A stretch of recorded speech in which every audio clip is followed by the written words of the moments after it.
Due persone sono state fermate dalla squadra mobile di Catanzaro perché ritenute responsabili di estorsione aggravata dalle modalità mafiose. Uno dei fermati è il reggente della cosca Giampà dell''Ndrangheta, subentrato alla guida del gruppo criminale dopo il recente arresto di Giuseppe Giampà, figlio del capo storico. Vittima dell'estorsione un commerciante di abbigliamento di Lamezia Terme.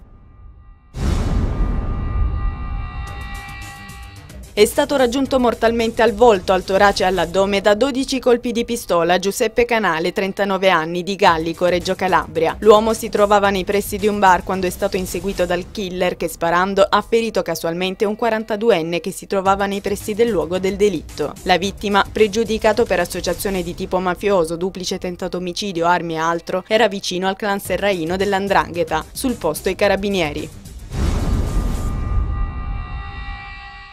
Successo ieri per l'iniziativa Rino Gaetano Day on the Beach. I concittadini del cantautore crotonese si sono dati appuntamento sulla costa, formando una catena umana in suo onore a 30 anni dalla morte. L'abbraccio della gente si è esteso dalla Lega Navale fino all'ultimo lido di via per Capocolonna, ma il cielo è sempre più blu, la colonna sonora della giornata è irradiata da Radio Studio 97, a seguire dall'aereo l'evento le telecamere di CN24.